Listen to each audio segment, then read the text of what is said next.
selamat sejahtera. Apa khabar sekalian? Seminggu berlalu dengan begitu cepat dan kita bertemu atas talian sekali lagi. Sama ada anda mempunyai minggu yang hebat ataupun minggu yang buruk, marilah kita semua dengan penuh semangat menghadiri ibadah hari ini kerana Tuhan telah jadikan masa ini sebagai waktu untuk beribadah kepadanya dengan gembira. Sebelum mendengar khutbah, marilah kita berdoa bersama-sama.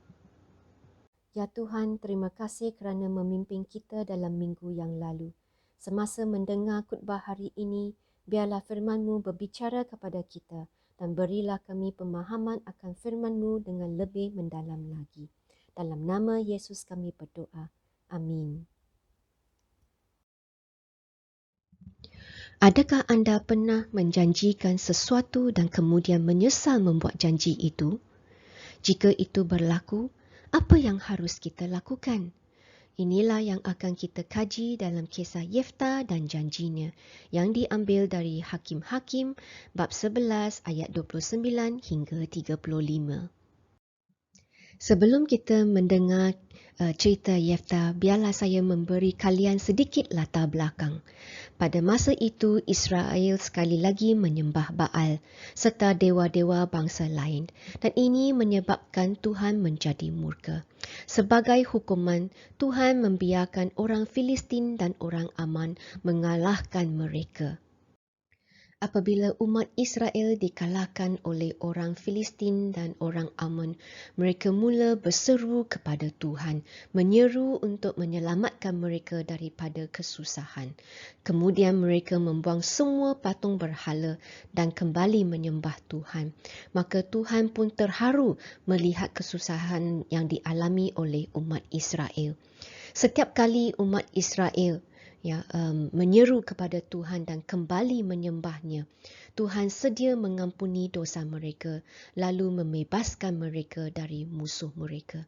Tetapi soalannya, bagaimanakah Tuhan akan menyelamatkan orang Israel? Tuhan akan membangkitkan seorang pejuang untuk memerangi orang Ammon dan namanya Yefta. Anda mesti tertanya-tanya, siapakah Yefta? Hakim-Hakim bab 11 ayat 1 hingga 3 memberitahu bahawa Yefta seorang askar yang berani, tetapi dia tidak diingini ataupun tidak diterima oleh adik-beradiknya yang lain kerana ibunya seorang pelacur. Pada suatu hari dia dihalau oleh adik-beradiknya, lalu dia pun meninggalkan rumah keluarga dan menetap di Nob. Saudara-saudari sekalian, Yefta seorang pemuda yang biasa. Tidak ada apa-apa latar belakang yang hebat, tetapi dia seorang askar yang berani. Walaupun Yefta tidak mempunyai latar belakang yang hebat, Tuhan tetap memilih Yefta untuk menyelamatkan umat Israel. Saudara-saudari sekalian, ini membawa makna yang sangat besar bagi Yefta. Dahulu, dia tidak diterima, disingkir dari rumah keluarga dan seorang askar yang tidak dihargai. Tetapi sekarang, dia dijemput kembali ke kampung halamannya untuk menjadi ketua tentera dan pemimpin Israel. Ini juga membawa makna yang besar bagi kita kerana ia memberitahu bahawa Tuhan juga boleh menggunakan kita. Apa yang berlaku seterusnya sangat menarik. Ayat 29 memberitahu bahawa pada saat itu, roh Tuhan menguasai Yefta. Kemudian Yefta menjelajah seluruh Gilead dan Manasye lalu kembali ke Mispa di Gilead. Dari sana dia pergi ke Ammon. Bagi Yefta untuk memimpin tentera Israel dalam menentang tentera Ammon bukan sesuatu yang harus dipandang rendah. Ia adalah tanggungjawab yang sangat besar, tetapi Tuhan akan memberi Yefta kemenangan. Agar Yefta mencapai kemenangan itu, Tuhan mencurahkan rohnya ke atas Yefta. Oleh kerana roh Tuhan diberi oleh Tuhan sendiri, ia mempunyai kuasa, iaitu kuasa yang membolehkan Yefta memenangi atas tentera Ammon. Selain daripada Yefta, Tuhan juga telah mencurahkan Ruh-Nya kepada individu-individu tertentu untuk melaksanakan kehendak-Nya. Contohnya dalam Keluaran bab 31 ayat 1 hingga 3 memberitahu bahawa Tuhan telah mengurniakan Bazalel kuasa-Nya. Ya, kuasa itu memberi dia pengertian, kemahiran dan kebolehan dalam segala jenis karya seni. Dan kedua, kita lihat daripada Kisah Rasul, bab 2, ayat 4 dan ayat 11, di mana pengikut dan penganut yang lain di dalam sebuah bilik, apabila mereka dikuasai oleh Roh Allah, mereka mula berkata-kata dalam pelbagai bahasa lain menurut apa yang telah diberikan oleh Roh Allah, dan mereka masing-masing mengatakan tentang hal-hal luar biasa yang dilakukan oleh Allah. Kita juga telah diberikan Roh Tuhan. Ya, Kisah Rasul-Rasul bab 2 ayat 38 mengatakan semua orang akan menerima pemberian Allah, iaitu Roh Allah. Oleh itu, Roh Allah dalam hidup kita bukannya untuk kita membuat perkara yang hebat, ya, untuk menjadi popular dan ataupun berjaya. Tidak. Tetapi peranan Roh Allah ataupun Roh Kudus dalam hidup kita juga seperti Yefta, agar kita dapat melakukan kehendak Tuhan dan menjalani hidup yang soleh dan setia kepada Tuhan.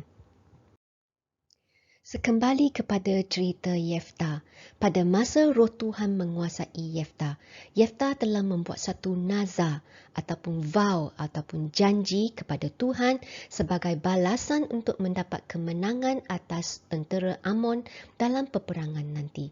Jadi, apakah janji itu? Mari kita lihat bersama-sama ayat 30 hingga 31. Yefta berjanji kepada Tuhan, katanya, "Jika Tuhan membenarkan aku mengalahkan orang Amon, aku akan mempersembahkan orang yang pertama-tama keluar dari rumahku untuk menyambut aku sekembalinya aku dari peperangan. Aku akan mempersembahkan orang itu kepada Tuhan sebagai korban untuk menyenangkan hati Tuhan." Sampai pada waktu ini, Yefta pasti merasakan betapa berat tanggungjawabnya untuk memimpin Israel dalam peperangan ke atas orang Amon, dan keinginan Yefta untuk memenangi peperangan itu mendorong Yefta membuat nazar, janji dengan Tuhan. Dia tidak mahu membiarkan apa-apa menghalangi kemenangannya. Oleh itu, Yefta gunakan cara sendiri untuk mendapatkan kemenangan, iaitu dengan membuat janji kepada Tuhan. Kita mungkin pernah bertindak seperti Yefta, iaitu membuat janji sebagai balasan untuk sesuatu, sama ada janji kepada Tuhan, kepada rakan ataupun ibu bapa.